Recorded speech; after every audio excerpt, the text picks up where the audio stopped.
Welcome everybody to Neutral Perspective, and Brazil drew 1-1 against Morocco. To be honest, if you ask someone, where is Brazil, they'll say it's over there in the map, yeah. South American country. But then you ask people where was Brazil in the World Cup today, no one would know. They were literally playing the invisibility act. There were no one there.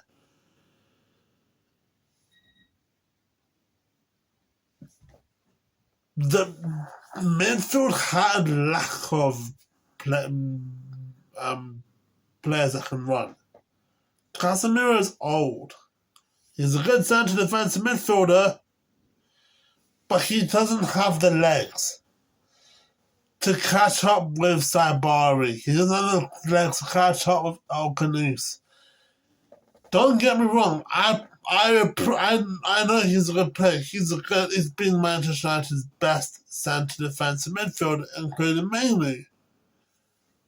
But he was nowhere to be seen. And the same with Paqueta. I think Paqueta, the best thing Paqueta did today in the match was tackling. But we know Paqueta, right now, Paqueta's strength used to be a baller. The guy can shoot anywhere to, hey, let's tackle that player, let's tackle that player, let's tackle that player. Thiago, I understand this is Thiago's first World Cup, but you have to treat the World Cup as any game you play. It doesn't matter what match you play. You can play in the Premier League match against a team like Arsenal, or you can play a Premier League match against Coventry. That's the same thing. You can play the World Cup match against Argentina or France, but then you can play against like Curacao or Cape Verde. It doesn't matter how many games you played in the World Cup. You can play 50-1.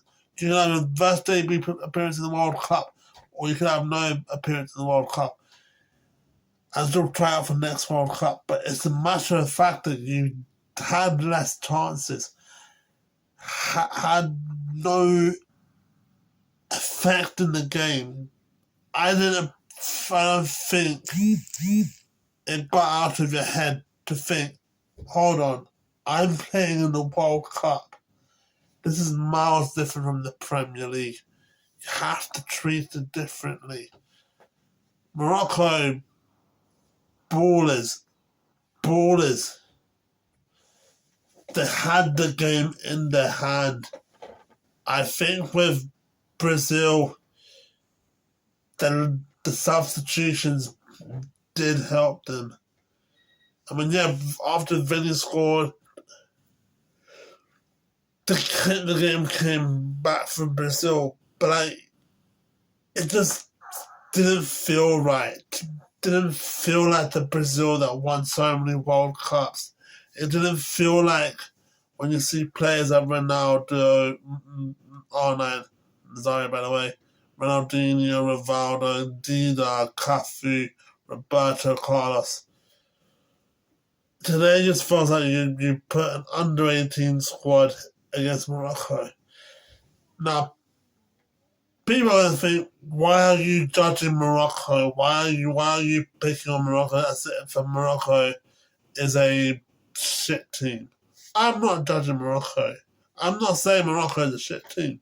I'm saying that the standards of Brazil felt like they're going to play 7-1 against Germany all over again. With Morocco, the way Morocco played was how I expected Brazil to play. I didn't think that Morocco would dominate the game, had the better chances, but they did. Sabari had good chances.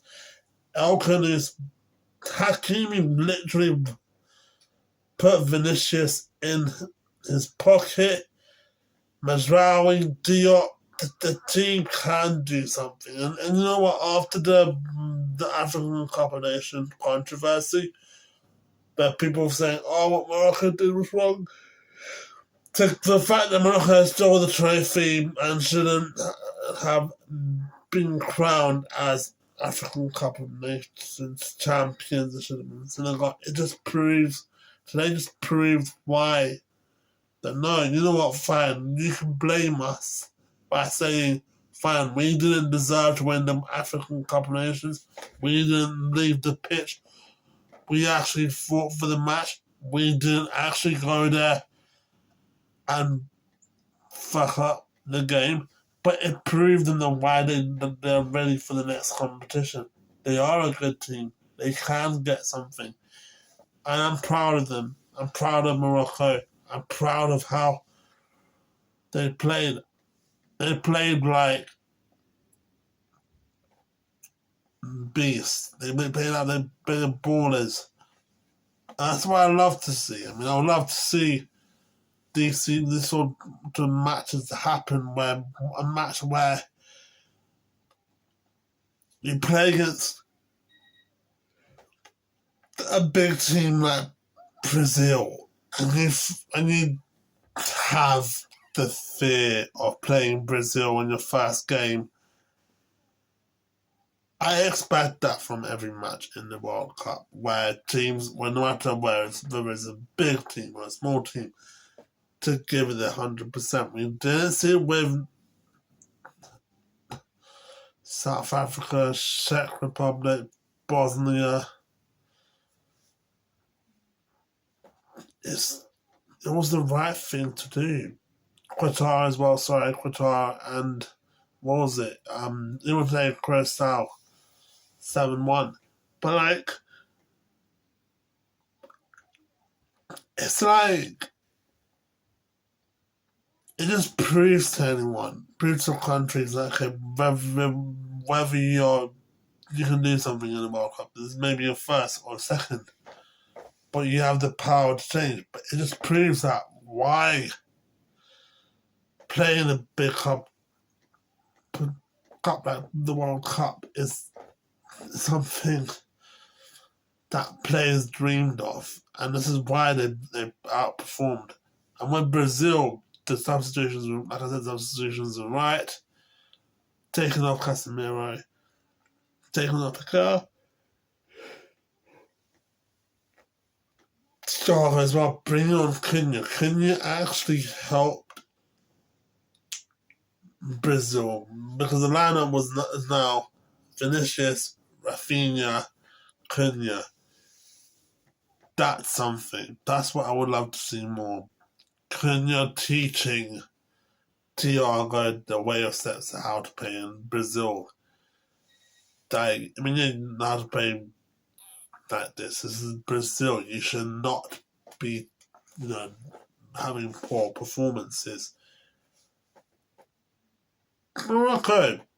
There is hope. There is hope. But then, yet again,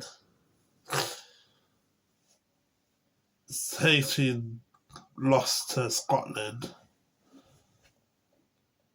1-0.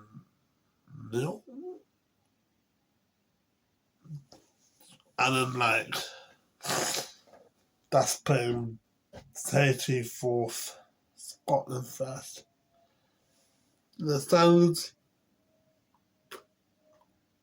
are different from how they would have been if Brazil actually performed really well. So underperforming doesn't get you anywhere in football. But again, I'm proud of Morocco. I mean, I want to see more of that. Football's not always about the giants winning the cup competitions. It's always the little guy to get something. Thanks guys for watching this video. The next video is the United States. Sorry, not United, I don't know. What was it? Yeah, I think it was the Haiti versus Scotland match. Peace. I'm out. What happened, Brazil? What happened?